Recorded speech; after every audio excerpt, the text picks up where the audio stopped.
All right, let's talk about something really important: how to apply for a U.S. work permit.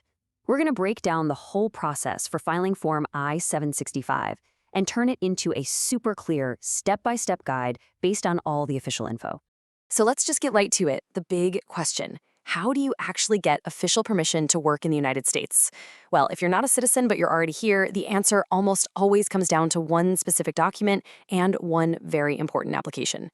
And that document is called the Employment Authorization Document, or EAD. Now, this is key. When you hear people talking about a work permit, this is almost always what they mean.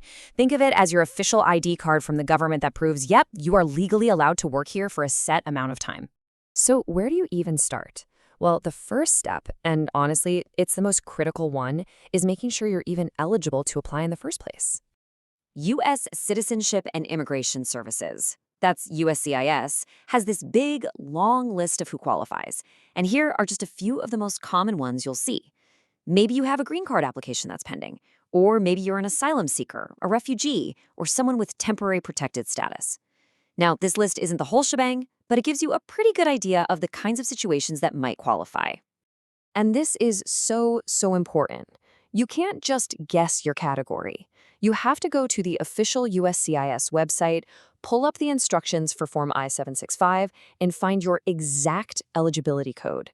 Seriously, getting this part wrong can totally sink your application, so it's worth taking the extra time to get it right. It's also worth pointing out who doesn't need to do this. If you're a U.S. citizen or you're already a lawful permanent resident, a green card holder, you do not need a separate work permit. Your status itself is all the proof you need that you're authorized to work, so you're all set. Okay, so you've done your homework, you've confirmed you're eligible. What's next? Step 2 is all about getting your stuff together, preparing that application packet.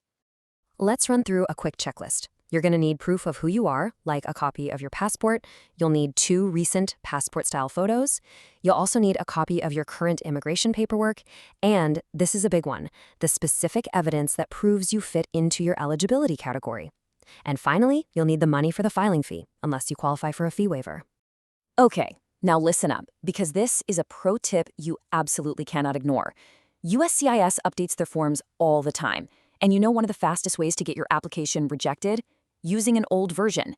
It's an automatic red flag for their system. So before you write a single word, go straight to the USCIS website and download the very latest edition of Form I-765. All right, you've double-checked your eligibility, you've got all your documents in a neat pile. Now it's time for the main event. Step 3, actually filing the application. So you've got 2 main options here: filing online or doing it the old-fashioned way, by mail. And let me tell you, USCIS is really pushing people to file online, and it's easy to see why. It's usually faster, it's way easier to track your case status, and you can just upload everything and pay with a card. Paper filing? It's slower and just a bit harder to keep tabs on. So if your category lets you file online, that's definitely the way to go. And here's another thing you've got to keep in mind, and it's a big one. For the most part, you have to be physically in the United States when you file your Form I-765. This isn't usually something you can do while you're outside the country. So you hit that submit button, or you dropped that big envelope in the mail. Phew, what happens now? That brings us to step 4, figuring out what to expect after you file. The waiting game begins. So what does this waiting game actually look like? Well, within the first month or so, you should get a receipt notice with your case number. Hang on to that. Soon after, you might get a notice for a biometrics appointment to get your fingerprints taken. And all along, you can use that case number to check your status online.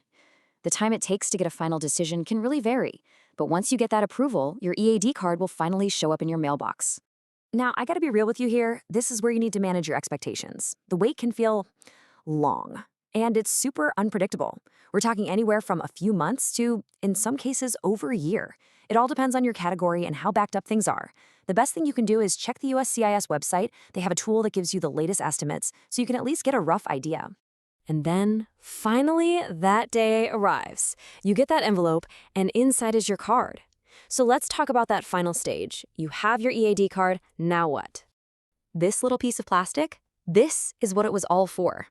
It's your official, tangible proof that you can legally work in the U.S. When you get a new job, this is the document you'll show your employer so they can fill out their side of the paperwork. Okay, I want you to remember one number: 180, 180. Why? Because you can apply to renew your card up to 180 days. That's 6 months before your current one expires. Don't wait until the last minute. Filing on time is absolutely crucial if you want to avoid any gaps in your permission to work. All right, that was a lot of info, so let's just boil it down to the absolute must-know takeaways. First, before you do anything else, go to the USCIS website and verify your exact eligibility category. Second, file online if you can. It just makes everything easier. Third, never, ever use an old version of the form. And finally, be proactive. Renew your EAD on time way before it's set to expire. You know, at the end of the day, this whole process isn't really just about the paperwork, is it? It's about opening a door. It's the key that unlocks all kinds of new opportunities. So, we'll just leave you with this to think about.